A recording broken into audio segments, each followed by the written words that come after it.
Здравствуйте! В эфире телеканала «Итоги дня», в студии Надежда Саханская. Коротко о главных событиях. Пожароопасная обстановка в республике находится на особом контроле. На текущее время в Якутии действует 105 пожаров. После теории на полигон для отработки практических навыков. В колледже связи и энергетики проводятся курсы оператора беспилотника. Глава республики провел традиционный объезд по строящимся объектам в Якутске. Расскажем, какие объекты попали в поле зрения и как протекает ход ремонтных работ. 2 предмета на 100 баллов. Выпускник физико-технического лицея успешно сдал ЕГЭ по информатике и профильной математике. Оспорить не только медали, но и путевки на чемпионат России. В Якутске стартовал всероссийский турнир класса А памяти Александра Федотова.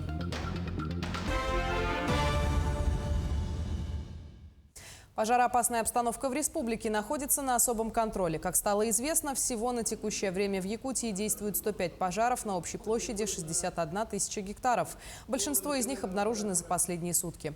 Кроме федеральных сил, в тушении и возгорании задействована республиканская авиалесоохрана, штатная численность которой составляет 555 человек. Как отмечает министр экологии Евгений Перфильев, на сегодняшний день в регионе введен режим чрезвычайной ситуации, который позволит усилить меры по тушению пожаров. На территории 3 муниципальных районов введен режим чрезвычайной ситуации, связанной с лесными пожарами. Это Алюкминский, самый первый из районов, который ввел у нас, Алданский район и Усть-Майский район. Поэтому все критерии для регионального ЧС есть. Сегодня мы обслуживаем 30 лесных пожаров на территории республики, на территориях 19 улусов. Привлечено у нас 737 человек личного состава леспожарных формирований. Это наше государственное учреждение Якутская база авиационной охраны лесов, ГАО «Якутлесресурс», и нам помогает федеральное бюджетное учреждение «Авиалесохрана». Около 170 человек. Парашютно-десантно-пожарная служба работает. Сегодня, как и с первых дней начала СВО, Народный фронт оказывает поддержку как семьям военнослужащих, так и им самим. Помогают не только из фонда, у всех неравнодушных есть возможность также сделать что-то для бойцов. Фронт тесно работает с семьями участников СВО, чтобы они ни в чем не нуждались в бытовых аспектах, оказывая максимальную возможную помощь. Народный фронт ведет свою поддержку в первую очередь семей военнослужащих и, конечно же, самих военнослужащих. Наша акция «Все для победы», которая направлена на то, чтобы фонд «Все для победы» для сбора средств от жителей всей России, а также от юридических лиц, от предприятий для приобретения необходимого оборудования бойцам в зону специальной военной операции. Также мы проводим наш региональный сбор Народного фронта, который направлен именно для бойцов из Якутии. В колледже связи и энергетики проводятся курсы для желающих получить сертификат оператора БПЛА, и желающих освоить новую специальность с каждым новым набором не уменьшается. Какие знания и умения преподают будущим операторов дронов, расскажем в следующем сюжете. БПЛА – это аббревиатура сейчас на слуху у каждого россиянина. Беспилотные летательные аппараты, они же коптеры, они же дроны, сейчас массово используются на специальной военной операции. Но и в мирной жизни коптер – незаменимый помощник при съемках программ, фильмов, а также при тушении пожаров и ликвидации последствий ЧС. В колледже связи и энергетики проходят курсы, на которых каждый желающий может овладеть специальностью оператор БПЛА. Обучающийся получает знания управления беспилотником, правила получается, а также учится управлять самим беспилотником, так, чтобы не потерять его, так, чтобы не разбить его, и в рамках, получается, законодательства. По окончании курса обучающийся получает свидетельство о повышении квалификации государственного образца, и это свидетельство дает как факт того, что человек прошел обучение и понимает всю ответственность управления беспилотником. Занятия проходят в небольших группах, и после теоретической части слушатели отправляются на полигон для отработки практики. Кто-то пришел на курсы для того, чтобы владеть новыми знаниями, а кто-то, чтобы использовать новые знания в работе. Я уже летал на коптере, то есть навык имеется, и чтобы это было как бы официально, я сюда приехал, чтобы получить корочку коптерщика. В работе постоянно сталкиваюсь, что надо брать кадры города, к примеру, каких-нибудь мероприятий выездных. И из-за этого, чтобы не было никаких там вопросов по поводу, имеется ли у нас разрешение управления коптером, и знать, то есть еще дополнить свои знания. Кроме этого, на базе колледжа проходят курсы операторов ВПЛА для тех, кто планирует отправиться в зону специальной военной операции.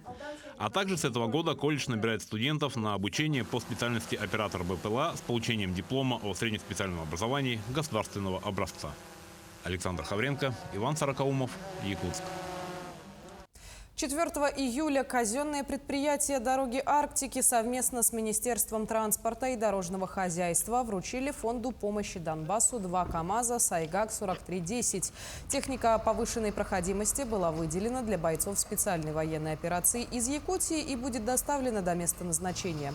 Машины в хорошем техническом состоянии, они отремонтированы и покрашены. В свою очередь, отраслевая поддержка проводится системно. Предприятие транспортного комплекса республики продолжает оказывать поддержку фонду помощи и поддержки Донбасса. Как и в прошлом году, мы изыскали возможности передать технику, и сегодня они технически обслужены, отремонтированы, покрашены и будут переданы нашим ребятам для проведения специальной военной операции. Надеемся, что эта техника будет в помощь. И ждем ребят со скорейшей победой. В Южной Якутии продолжает оставаться актуальной проблема некачественного обслуживания жилых домов по вывозу мусора. Имеются вопросы к региональному оператору, к управляющим компаниям и ТСЖ, так как работы по своевременному вывозу отходов должны быть хорошо организованы на всех уровнях. Проблема с мусором в Нерюнгри не теряет своей актуальности. И совсем недавно в районной администрации состоялось совещание, в котором приняли участие предприятия, обслуживающие жилищный фонд. В первую очередь обратили внимание на проблемы, которые необходимо решить в кратчайшие сроки, для того, чтобы жители получали качественную услугу, а город и поселки не были захламлены мусором. В интернете и социальных сетях появились жалобы жителей города и поселков по поводу несвоевременного вывоза мусора. В первую очередь причина заключается в отклонении от утвержденных графиков. Проблема произошла в чем? То, что машины у нас, специализированный транспорт, начали проходить технический осмотр. Также, получается, 4 машины у меня стоит на ремонте. Всего на линии должно быть 15 единиц, 4 на ремонте, 11 выходит ежедневно. Причины срывов графика связаны с поломкой техники, а также с нехваткой рабочего персонала. Сами жители домов тоже не должны забывать об ответственности. Часто люди игнорируют запрет на парковку личного транспорта вблизи мест погрузки твердых коммунальных отходов или складируют строительный мусор у подъездов. У нас как-то не получается взаимодействие. Когда ТСЖ самостоятельно обслуживал, это не прямые договора были, а договора с переработчиком. Мы как-то это все улаживали, все вывозили, сами оплачивали. То сейчас жильцы не очень-то хотят. И даже чужие привозят мусор, неизвестно кто люди. Мы, получается, должны с полицией взаимодействовать, чтобы находить это, выяснять, кто привез. То есть это какая-то сложная ситуация создается, мусор может месяцами лежать, непонятно чей. В настоящее время разрабатывается наиболее эффективный маршрут техники для обслуживания максимального количества домов. А также ведется контроль готовности путей подъезда к местам сбора мусора. Ирина Жданова, Захар Головин, Нерюнгри. В Якутии с момента вступления в силу закона об едином пособии новая мера государственной поддержки назначена более 84 тысячам детям и 3060 беременным женщинам. Отделение Социального фонда России по республике перечислило семьям более 4 миллионов рублей по данному направлению. Для получения единого пособия необходимо подать заявление о назначении ежемесячной выплаты через портал госуслуг.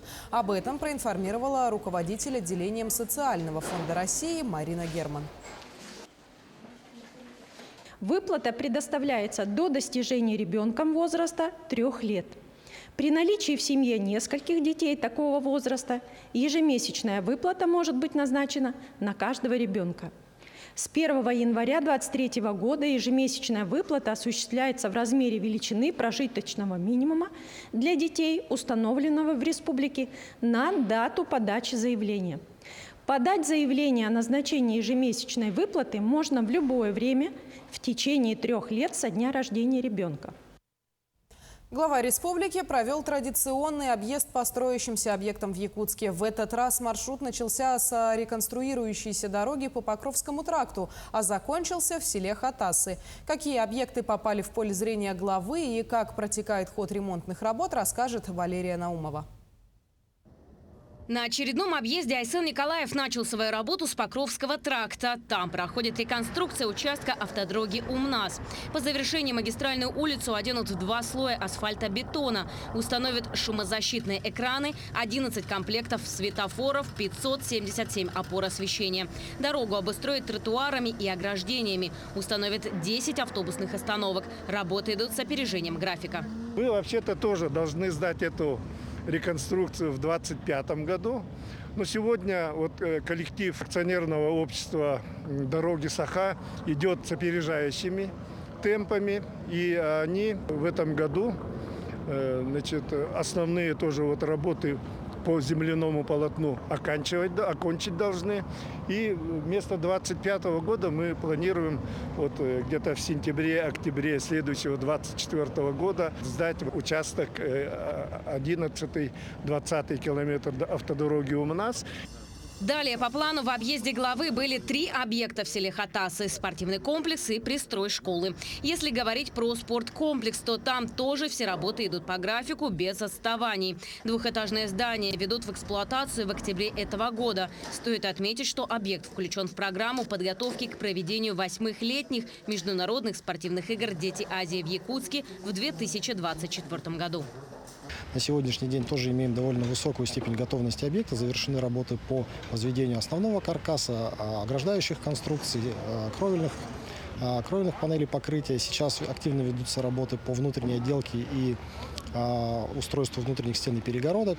И, кроме того, приступаем активно к работам по благоустройству. Так, в составе комплекса у нас многофункциональный зал и открытый стадион для игровых видов спорта. Капитальный ремонт здания Хатасской школы, пристрой к учебному заведению ведут разные подрядные организации, но синхронно. В дополнительном 3-этажном здании будут размещены 19 учебных кабинетов: библиотека, медицинский кабинет, столовая, актовый зал, спортивный зал, универсальная мастерская по техническому труду и кино-фотостудия. Пристрой – это в рамках ликвидации второй смены. И поэтому у нас вот в основном здании на 400 мест сейчас 1005 учащихся. И при вводе дополнительное здание пристроя у нас будет где-то 350 мест. Это планируем с 8 по 11 класс перейти на 1 смену. Подводя итоги выездной проверки, Айсен Николаев подчеркнул, что работы на объектах выполняются в соответствии с планом, а где-то и с опережением. Напомним, по всей республике в этом году планируется ввести в эксплуатацию рекордное количество школ, свыше 20 и 6 детских садов. Кроме этого, проведут капитальный ремонт 57 школ. Валерия Наумова, Георгий Григорьев, Хатасы. Правильный уход способствует выздоровлению и уменьшению обострения хронических заболеваний. Именно с такой целью 2 года назад в Якутске был запущен проект «Школа родственного ухода» при комплексном центре социального обслуживания. В год специальное обучение по уходу за маломобильными гражданами проходит 200 человек. Бесплатное обучение проводит медицинская сестра, преподаватель по уходу в адаптационных комнатах. Также они выезжают на дом или дистанционно. Занятия охватывают 12 видов ухода. Это помощь при приеме пищи, личная гигиена и пользованию техническими средствами реабилитации. Работаем по 3 направлениям. Первое направление – это мы можем обучить с приходом на дом по желанию гражданина. Онлайн можем обучить. И, конечно же, собираем малыми группами и обучаем в классе. Оно очень востребовано. В последние годы, конечно, люди поняли, что качественный уход намного улучшает качество жизни и продолжительность жизни.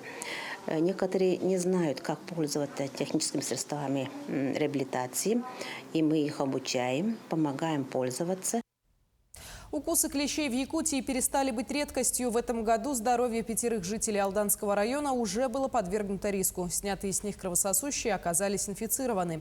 Пик нападения ожидается в июле. В середине лета клещи максимально активны. О мерах минимизации опасности узнали наши корреспонденты. Случаи нападения клещей в Алданском районе продолжают регистрироваться. Инциденты происходят не только в лесных массивах, но и в населенных пунктах и в зонах отдыха. Этим летом здоровье нескольких человек было подвергнуто реальному риску. Укусившие их кровопийцы оказались инфицированными. На сегодняшний день зарегистрировано 97 случаев нападения клеща на человека, в том числе 16 детей. Лабораторные исследования показали, что 5 из них инфицированы, часть клещей находится еще на исследованиях. Это клещевой боррелиоз и моноцитарный орхелиоз человека. На сегодняшний день, получается, количество нападений клеща на человека практически равно аналогичному показателю прошлого года, то есть за весь период. И основная часть нападений клеща регистрируется в июле, то есть это пик активности клещей. Последствия укуса зараженного кровососущего могут оказаться непредсказуемыми. Снятые с граждан клещи направляются на исследование в вирусологическую лабораторию города Якутска. Чтобы минимизировать риск несчастных случаев на природе, эпидемиологи рекомендуют главам поселений дезинфицировать зоны отдыха. На сегодняшний день обработано более 3 гектаров, в том числе все летние оздоровительные лагеря и практически все места общего пользования муниципальных образований, парки, скверы и так далее.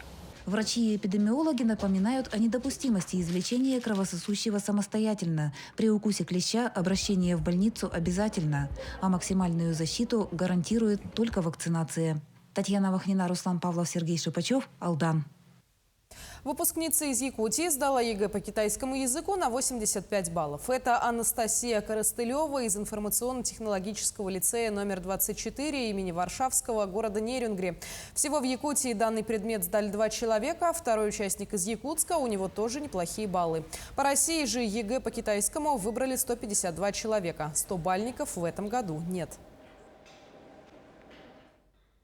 Тем временем Захаров Айтал, выпускник физико-технического лицея, сдал единый государственный экзамен по информатике и профильной математике на 100 баллов. Отметим, что в последней дисциплине юноша стал единственным 100-бальником в республике. Помимо этого, Айтал сдал русский язык, физику и географию выше 90 баллов. Наша съемочная группа отправилась к выпускнику, рассказывает Тимур Колмогоров. Помимо математики и информатики, Айтал Захаров сдал еще 3 экзамена. По географии он получил 96 баллов, по русскому языку 97 и 91 балл по физике. Конечно, без серьезной подготовки таких результатов было бы не добиться. Подготовка занимала, получается, очень много времени. Готовились каждый день с учителями, получается, математики, геометрии, с учителем информатики. Каждый день можно было уделять по полчаса, а если усиленная подготовка, то по 3 часа. Уже с 5 класса Айтал начал интересоваться информатикой. Он попал в группу Никифора Куличкина, где тот заметил этот интерес и потенциал у ученика, который сразу же начал развивать. Я вот сразу понял, что он будет хорошо программировать, потому что у него было развито алгоритмическое мышление. Он сразу подхватывал языки программирования. Мы начинали с Python, и я думал, что он, если будет работать, он будет хорошо участвовать в олимпиадах. Особенно тщательно Айтал готовился к экзаменам по профильной математике и информатике, ведь именно эти предметы играют решающую роль при поступлении в вуз по его направлению. Хочу поступить на больше информационно-компьютерное направление, то есть компьютерные информационные технологии, ИКТ, получается. Но еще рассматривались, конечно, варианты прикладной математики, физики и инженерии. Но теперь я решил, что я больше буду поступать именно по компьютерным технологиям. 16-летний выпускник получит 200 тысяч рублей согласно указу главы региона о единовременной выплате за 100 баллов за один экзамен. Экзамены позади, а это значит, Айтала впереди ждет не менее ответственная задача – поступление в вуз. Тимур Колмогоров, Георгий Григорьев, Якутск. 9 красных дипломов у выпускников Ленского технологического техникума в этом году. Из них 7 по профессии делопроизводитель. Девушки проходили практику в одной из ведущих компаний недропользователей, где получили отличный опыт. В состав государственных аттестационных комиссий как раз входят сотрудники газотранспортного предприятия. Они больше всех задают вопросов по своей отрасли выпускникам таких профессий, как машинист технологических насосов и компрессоров и мастер магистральных трубопроводов. Всего в этом году Ленский технологический техникум выпускает 150 человек. По всей республике объявлен единый день выдачи дипломных работ, но, к большому, наверное, сожалению, может быть, и наши парни, уже многие с 24 числа идут служить в ряды российской армии. В Ленском техникуме это 90 человек по 5 профессиям и одной специальности, и в филиале Передуйский 50 человек по одной профессии и по одной специальности. Далее о спорте. Лучшие боксеры республики и других регионов страны скрестят перчатки на якутском ринге. Под сводами столичного дворца спорта 50 лет победы стартовал всероссийский турнир класса А памяти Александра Федотова. Участники традиционных соревнований оспаривают не только медали, но и путевки на чемпионат России. Тему продолжит Петр Лукин. Якутский ринг собрал более 60 боксеров из 23 регионов страны. Выявление победителей и призеров турнира проводятся в 12 весовых категориях. Для некоторых участников этот старт является последним шансом квалифицироваться на главный российский боксерский старт сезона. Прошел 2 отбора и не вышли не очень удачными. Приехал сюда, чтобы, так сказать, добраться на Россию. Очень нужно, турнир конкурентный. Много регионов приехало, представляют парни все последний отбор, так сказать, заряженные. Поэтому здесь будет битва. На этом турнире будет битва, жара. Борьбу за медали ведут участники, призеры и победители региональных, а также всероссийских соревнований. Однако высокий уровень конкуренции никак не смущает представителей хозяев турнира. Участники там России были, с Московской области приехал, там хорошая конкуренция будет.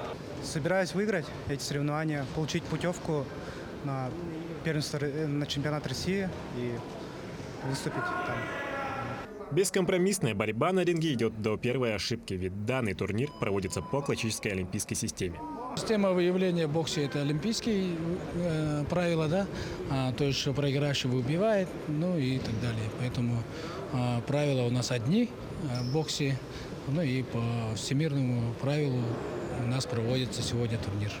Итоги соревнования будут подведены 8 июля. Отметим, что триумфаторы турнира получат право выступить на чемпионате России, который состоится с 16 по 28 августа в Хабаровске. Петр Лукин, Илья Саремятников, Якутск. Сегодня начались финальные схватки международного турнира по вольной борьбе среди юношей на призы олимпийского чемпиона Павла Пенигина. По итогам 3 соревновательных дней были выявлены первые участники золотых и бронзовых финалов. В общей сложности на этот турнир заявилось более 900 спортсменов из 9 регионов России и 5 зарубежных стран, которые состязаются в 12 весовых категориях. Якутскую школу борьбы на коврах представляют около 600 юношей. Соревнования завершатся 6 июля. На всероссийских международных соревнованиях в честь олимпийского чемпиона Павла Павловича Пенигина сейчас проходят соревнования до 16 лет. По этому возрасту сейчас участвуют 569 участников из 5 стран и 9 субъектов Российской Федерации. Участники хорошие, все вчера и позавчера хорошие встречи прошли. Такие накаленные встречи. К этому часу это все новости. Наши корреспонденты следят за развитием событий. Оставайтесь с нами.